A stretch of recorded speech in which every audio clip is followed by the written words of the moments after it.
Welcome to episode 240. Eddie's here with me for the first part, and we'll talk to Jaron from Cadillac 3 in a little bit. Cadillac 3 has a newish record out, but I'm a big fan of that guy. So we'll talk to him coming up. But first, Eddie, how are you today? I'm good, man. How are you? Pretty good. Promote your podcast before we get started.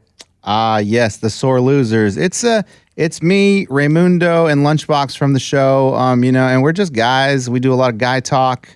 We also talk about sports, but right now it's really hard to talk about sports because there just ain't any sports. So we tell little stories of our lives and what we're doing in quarantine and all that. And I think Ray's one of the funniest guys in the world. So there's a lot of humor in it.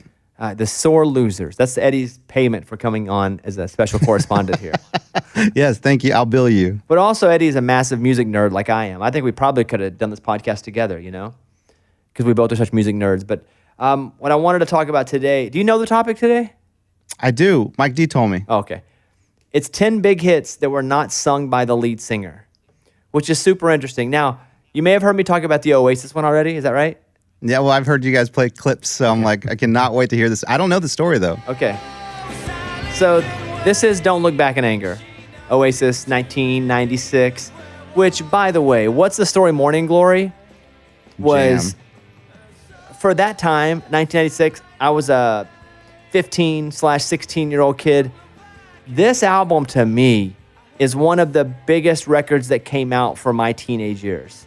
I didn't become an Oasis super fan for a lifetime because they didn't put out anything else I really liked. Maybe a song on a later record. But this was it, though, for me. I loved it. Top 15 album of life. I remember in high school, Allison Wheelock, hottest girl in high school, 100%. She came up to me because she knows I was a big music fan. She came up to me. She's like, "Have you heard the new Oasis album?" And I was like, "Yes." So now forever in my mind, hot girl in high school and we bonded over Oasis and What's the Story Morning Glory. That's funny because I remember Aubrey Mitchell coming up and she had this record at her house and I knew all the songs. And I was like, "Oh yeah, we can talk." Because I wasn't cool and she was like the super cool, popular, pretty girl. That's it. But it was like almost one of the... She would talk to me about church and about music, and that was all I had. Otherwise, why would you talk to me? But, so this record comes out in 1996. Don't Look Back in Anger is the song that I just played here. If you play that again, Mike. Sorry, we talked over the phone.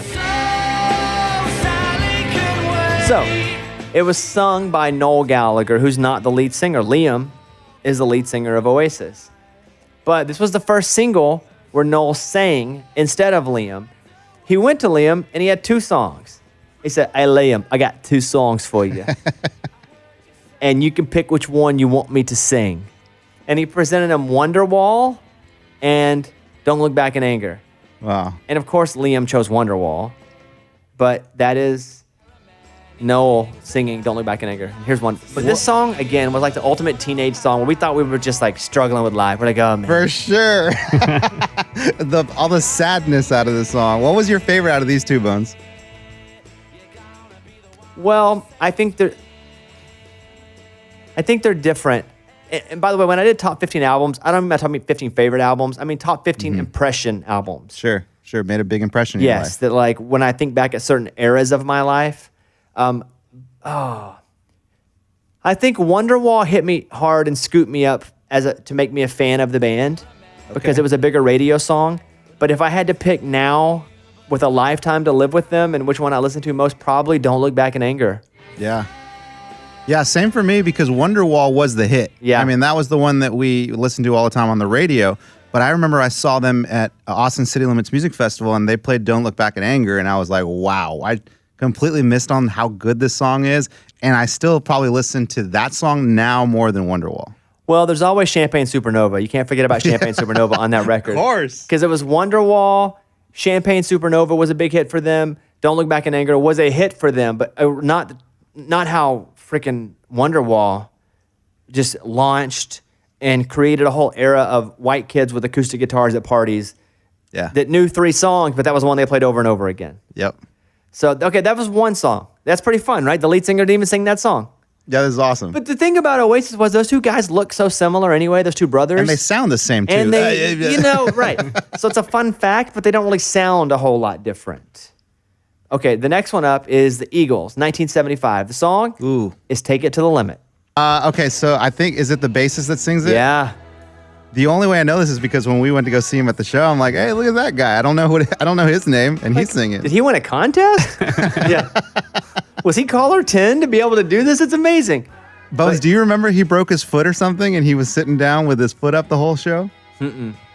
I don't. I knew this from the documentary when I really saw, because it was like he was singing it, and they were talking about they all sang, but he sang the least. This is the bassist, because he sang "High to Take It to the Limit," sung by the original bassist Randy Meisner. Randy's performance of the song was popular with the audiences, but disputes over his reluctance to perform it would also directly lead to his departure from the band.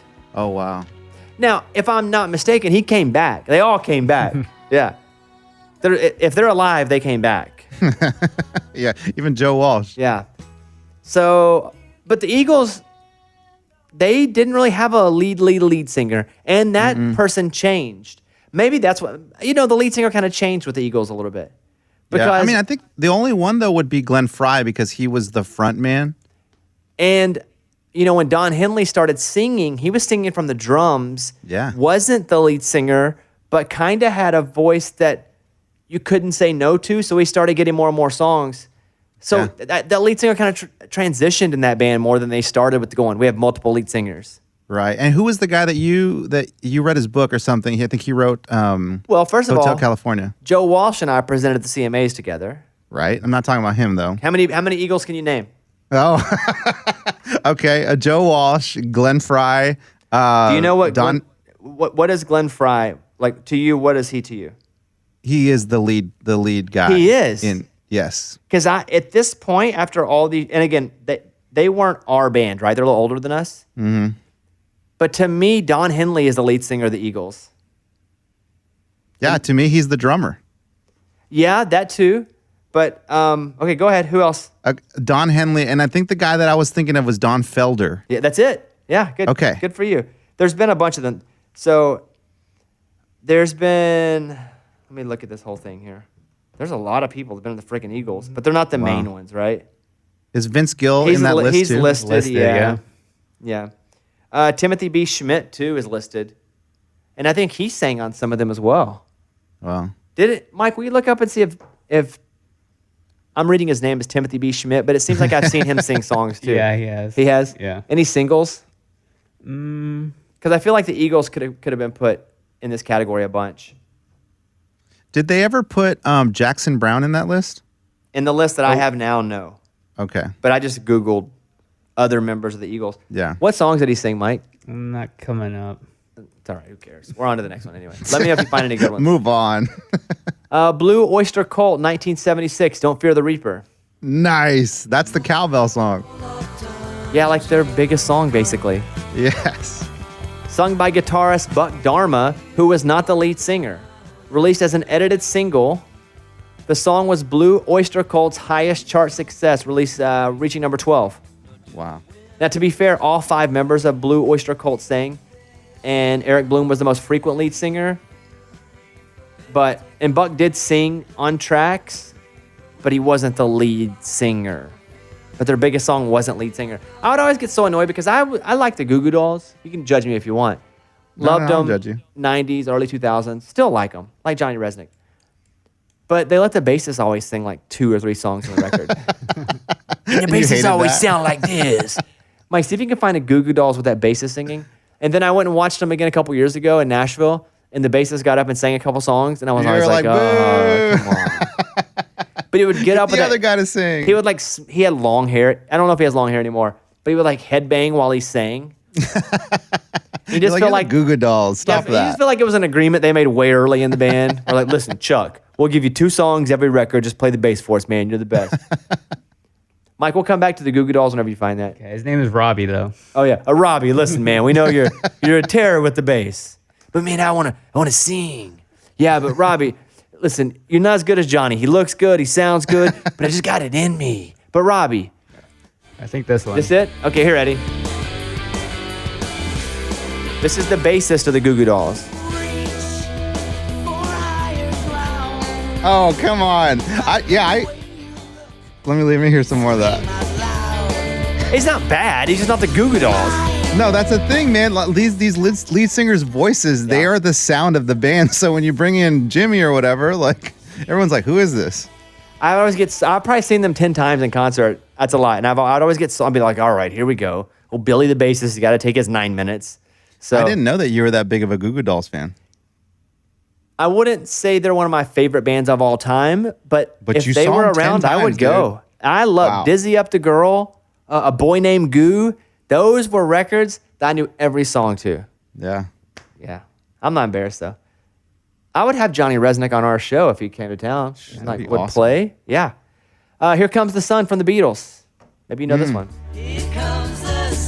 Eddie knew who sings this? Yeah. George, He wrote it. I'm telling you, I play this game with my kids. This is what we do all the time. We're like, all right, which Beatles singing this one? Really? And they're getting pretty good at it. They can start to hear the tones Yes. of their voice. I think the two that they just get mixed up a lot are just obviously Paul and John because sometimes they sound similar. George Harrison wrote the song in 1969 at the country house of his friend Eric Clapton. It became one of the Beatles' best-known songs. George Harrison's recognition of the songwriter had previously been reserved for his bandmates John Lennon and Paul McCartney only. So, Well, just like Jimmy from Goo Goo Dolls, I feel like Ringo too had some side of backdoor deal that was like, hey, you got to let me sing on albums too. well, because lend me and I sing you a song. I will try not to get, and that's Ringo. Right, and so is Yellow Submarine. Oh yeah, that's right. It's like the peculiar songs. They put the peculiar voice on. Right. That's interesting. Yeah. Oh, we got a mashup here. Hold on. Oh, come on. DJ Distro. Knows where we've been in his octopus's Yeah, that's Ringo. in the shade. It's like any of the talk songs they gave to Ringo. It's like the songs that William Shatner does now. Any of the Shatner type songs, they just gave It's to almost Ringo. like slam poetry is what he does. Another one, Africa from Toto, 1983. Here you go. Oh, wow. Sung by the keyboardist, David Paich. It was the band's only #1 song. The initial idea and lyrics for the song came from David Paich. He was playing around with a new keyboard, the CS80, and found a brassy sound that became the opening riff. He completed the melody and the lyrics for the chorus in about 10 minutes and then sang on the recording. The lead singer, Bobby Kimball, only sang backup.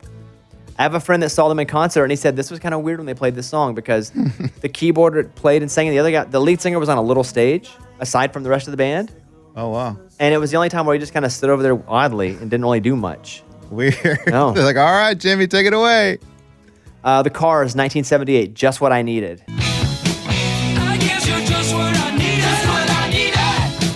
I needed someone to feed. It was from their debut album, 1978. The song, which its demo was what got put on the radio. It's sung by bass player Benjamin Orr and not by Rick Ocasek, I think I say his name, right? Yeah. Wow, that's crazy because I don't hear the difference between their voices. Because I feel like this song sounds like every other car song. What's the most streamed car song, Mike? Eddie, what do you think the most streamed car song is? I would think it's dun dun dun. I don't tell you I'm in here wasting all my time. Oh, that's Just What I Needed, isn't it? Yeah. So Just What I Needed, yeah. Nope. What is it? It's Drive. Oh, yeah? Which one's that one? Who's gonna drive you home? And this has got to be from movies more so than back in the day, right? Yeah. Like movies and TV shows? Yeah. What's #2 on the list? Just what I needed. What's 3? And My Best Friend's Girl. Play that one. Oh, it's my best friend's girl. Oh, yeah. When she's dancing, See, right there. Doesn't that sound like the same dude that sings Just What I Needed? she'll make you flash. I got to tell you, I never listened to, or cared that much. I mean, I like the songs. What's #4? Number 4 is You Might Think. Hit that one. Let's see. Oh, yeah. I'm surprised this one isn't bigger. At 3, at least. It's a good one. They all have the same style. That's funny to me. I see that's a good fact that Benny, is that his name? Ben, the dude that sang Just What I Needed? Benjamin Orr. Yeah, Benny. Ben. Eddie's already nicknamed him. Betty. My man Benny. Got crazy on my, no, dude. That's a good one. That wow. They have any other hits? Good Times Roll is the next one. Oh, come on, dude. Let the good Let's let times the good times roll. roll. God, that's a jam too. Are they in the Rock and Roll Hall of Fame? Aren't they up for it? Aren't they one of the ones that's been snubbed? At this point, when you have this many massive hits, Let's see. Yes. yeah, it's a jam.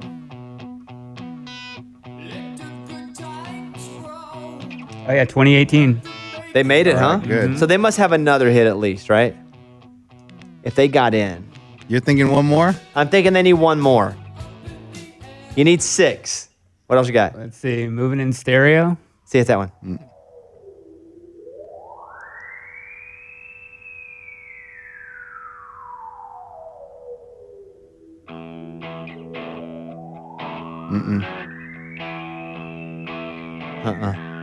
Hit the next one. Let's Go.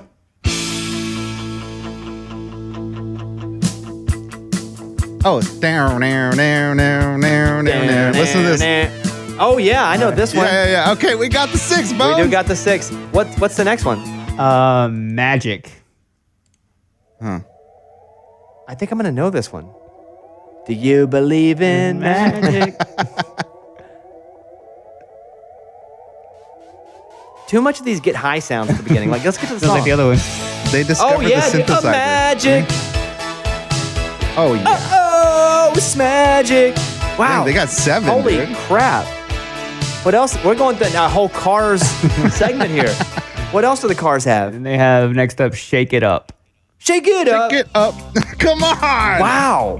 Who knew? Guys, hey, no you idea. can call me a music idiot if you want. They're a little before my time, but I'm usually pretty good on classic rock. I didn't know they had this many massive songs. Eddie, No, did me you? either. No, no. Dance all night. I mean, I know them all. All right, any more? And the last one is Bye Bye Love. Bye bye love. Yeah, close.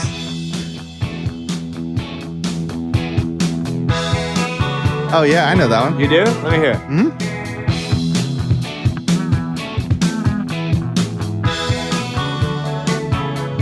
I can't do this way much longer. You do know this one, Eddie? I do, yeah. Well, I learned a little bit tonight that I'm a much bigger Cars fan than I thought I was. Huh. Okay, more of these artists, bands who lead singer didn't sing the biggest songs. Beth from Kiss. I know the song from Role Models, Yeah. the movie Role Models. Never saw it. It's all Kiss songs. Yeah. It's funny because Paul Rudd is in it, and it's a good movie, but they sing all Kiss songs through it. There's a part where he sings this. This is sung by the drummer, Peter Criss. Who's It's- the lead singer of Kiss? Gene, right? Gene Simmons? No. Is he not? Ace I don't think Frehley? so. It's Ace Frehley. Okay. I guess Gene Simmons is the guy we know, Yeah. but Ace The Frehley Tom. is the lead singer. Yeah. Who was Paul Stanley? Another one? One of them? Another one? Oh, okay. Yeah. That's them, right? Oh no, wait. Paul Stanley's the lead singer. Ace Frehley's the guitar player. Okay, what's Gene Simmons? Okay. The bassist? Bassist. Yep. Wow. Wow. Who knows? They all dressed up. The highest charting single in the U.S., reaching number 7. Peter Criss sings the song. Was written by Criss and guitarist Stan Penridge. The song was written before Criss had joined the band, while they were members of the band Chelsea. During the recording sessions for the song, Criss was the only Kiss member in the studio, making it the only Kiss song that features no instrumental performances by any member of the band. I'm surprised they let that song go and happen. Yeah, I know. Lucky him.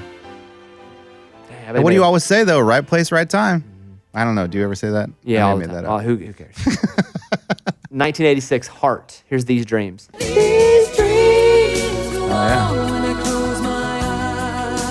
Sung by guitarist Nancy Wilson. It was actually one of the 2 songs they were offered by outside songwriters. The other one was We Built This City, which became a hit for Starship. But sisters Ann Wilson and Nancy Wilson had a straightforward division of labor. Nancy played guitar and handled all the lead vocals. But when they had gone a few years without a hit, they were offered 2 songs. Bernie Taupin wrote one of the songs, one of Elton John's, the guy Elton John writes with all the time. Oh wow. They picked These Dreams and had Nancy sing it, which she did with a cold, and it was their first number 1 song. She wasn't the real singer all the time. I didn't know that. No, I didn't know that either. I do know Nancy. Nancy's she's the blonde one, tall blonde one, and she's married to the director that did Almost Famous.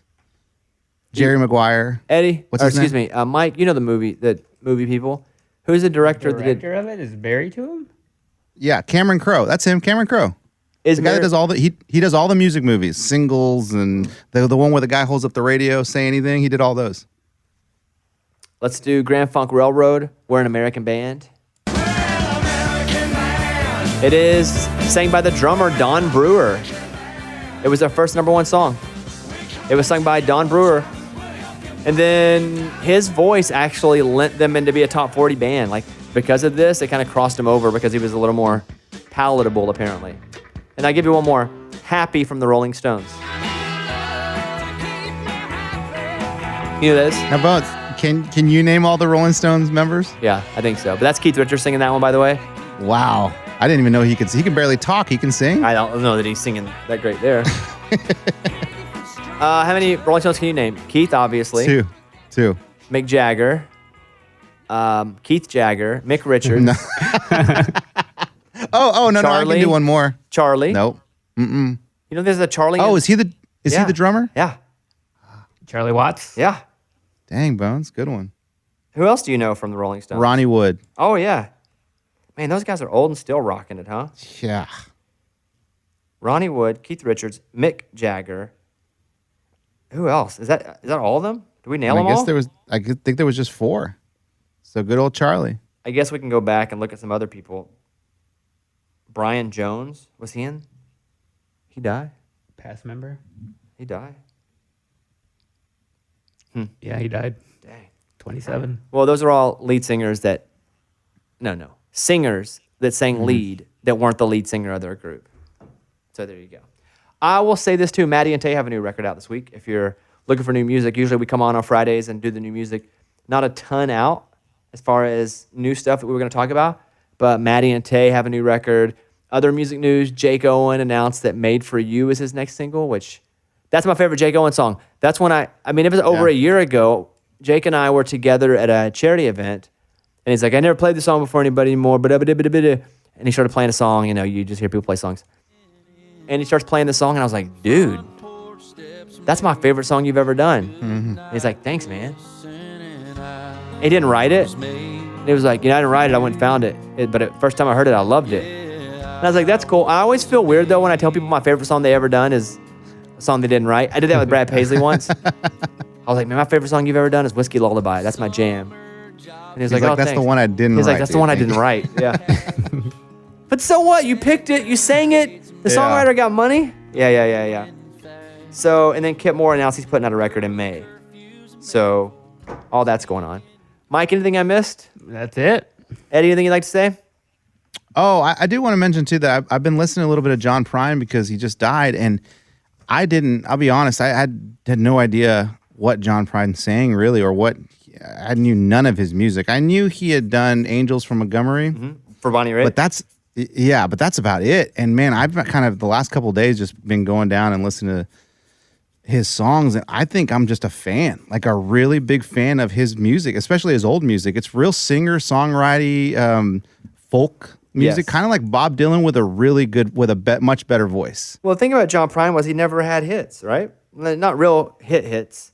Yeah. And so when he died, I saw a lot of John Prine posers out there being like, such a big John Prine fan. Yeah. And because he's so cool. And I didn't do a huge tribute to him on the radio show, our radio show, because he wasn't really a country guy. He wrote a bunch of songs. Like Chris Christopherson was a big champion of John Prine. A lot of those guys championed and played his songs, right? Because he was the underground Yes. folk singer that was the cool scene. But you never seen posers come out of the woodwork until John Prine. And I know these people. And I'm like, you never listened to John Prine in your life. But yeah, Angel from Montgomery is awesome. Bonnie Raitt It's really- she searched for a hit. She had a following, a great voice, couldn't get a hit. Yeah. And there's a cool version of him doing it from back in the day, obviously when he sang it. But this was kind of the song that launched her into the mainstream Yeah. to make Bonnie Raitt a big success. And I'm not a John Prine super fan, but I do know John Prine and know a story a bit. But yeah, I saw so many people being like, I'm just devastated. I'm like, name 3 songs before you search it. And I hope you do now and become a fan now. But yeah. Yeah, that's kind of where I am, man. I just didn't know anything But at least about you're it. open and honest about it, Eddie. I'm going to give you a treat. Nice job. Thank you, man. Seriously. But I am a fan now. It sucks that he had to die for me to be a fan, but I am a fan now. I like it a lot. Yeah. I mean, I saw Joe Diffie had 2, maybe 3 songs hit the top 100 country chart again after Joe died. Isn't that interesting how people just want to listen to that music now that they know that they're gone? Well, it just reminds you when you see they die, you're like, oh man, there's a part of my life that I spent with that person. I'd like to go re-experience that again Yeah. now because it's reminding me of it. But yeah. I did it with Kenny Rogers too. Same thing. Yeah.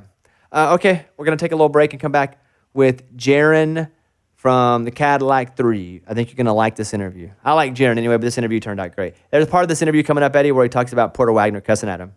Oh, really? Yeah. That's awesome. That's coming up. Hey guys, it's Bobby Bones. Welcome to the channel. If you're new to the channel, subscribe and then go check it out. A lot of artists, a lot of songwriters, a lot of music. Welcome to the BobbyCast channel.